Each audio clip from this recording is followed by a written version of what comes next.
Yesu alibadilisha kifo kwa uhai. Mungu ana uwezo wa kubadilisha tarehe yako ya kifo.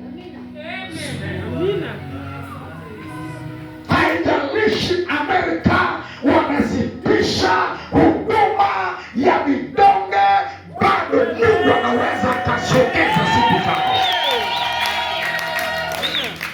Mungu anaweza akafanya jambo la ajabu lisilo la kawaida.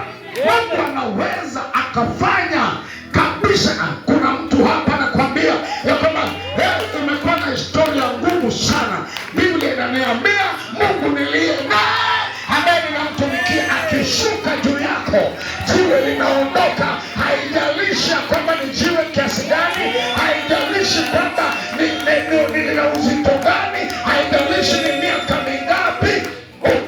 Ukifika kwenye dira ya Jehova, Mungu akishuka juu yako, historia inabadilika kwa jina la Yesu. Mungu amekuleta hapa kwa ajili ya historia yako kubadilika. Sasa kwa dakika chache sana nikwambie jiwe litaondokaje, na ninatoka kule. Baadhi ya mambo ambayo ni ya muhimu, vizuizi vya kuondolewa kwa jiwe. Niseme mambo machache tu nikwache.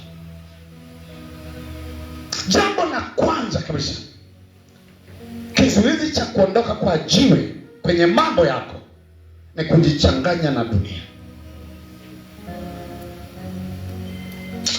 Unapojichanganya na dunia,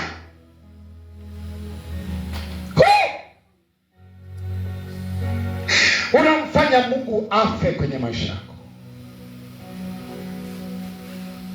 Niangalie kutoka kule nyuma, nitazame hapa.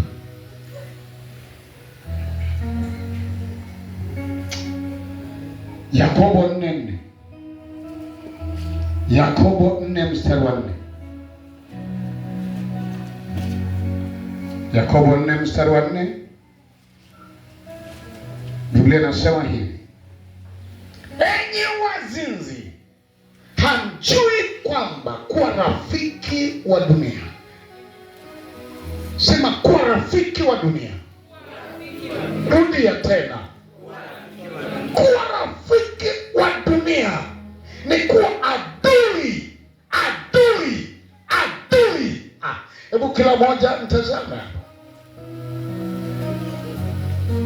Unapokuwa rafiki wa dunia, pia ina maana kwamba uhame kutoka duniani. Hapana, uko duniani, lazima ufanye biashara, lazima uishi, lazima uchangamane na jamii, lazima uende kwenye harusi, lazima uende kwenye misiba, lazima ufanye nini, lazima uchangie, lazima uende kwenye vikoba, nini na nini. Lakini anapozungumza kwa rafiki wa dunia, ni yale ambayo hayampendezi Mungu, yaliyo katika dunia yanapokuwa sehemu ya maisha yako, automatically unakuwa adui wa Mungu.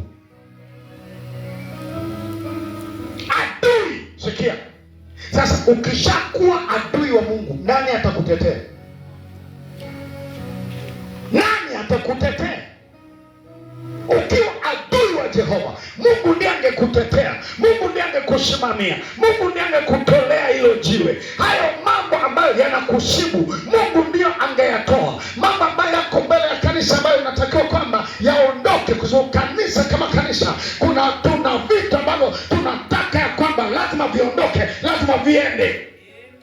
Lazima kanisa litembee, lazima kanisa litembee, lazima wagonjwa waponywe, wenye dhambi wasamehewe dhambi, lazima waliokata tamaa wapate matumaini mapya. Nguvu za Mungu lazima ziishi ndani ya kanisa, sio historia ya watu, sio mambo ya kawaida. Sasa kiwa adui wa kanisa, kwa sababu ndani ya kanisa kuna dhambi, ndani ya kanisa kuna maovu, kanisa watu hawako tayari kumpa Mungu mioyo yao, wanamheshimu kwa vinywa vyao, lakini mioyo yao iko mbali na Mungu. Mungu akiwa adui wa kanisa hilo, Viongozi ni wachapa dhambi, viongozi ni watenda dhambi, washirika ni watenda dhambi. Wanaishi kama dunia inavyokwenda, wanaishi kama dunia inavyotaka, wanaishi lugha zao ni za dunia, mawazo yao ni ya dunia, misemo yao ni ya dunia, mwenendo wao ni wa dunia,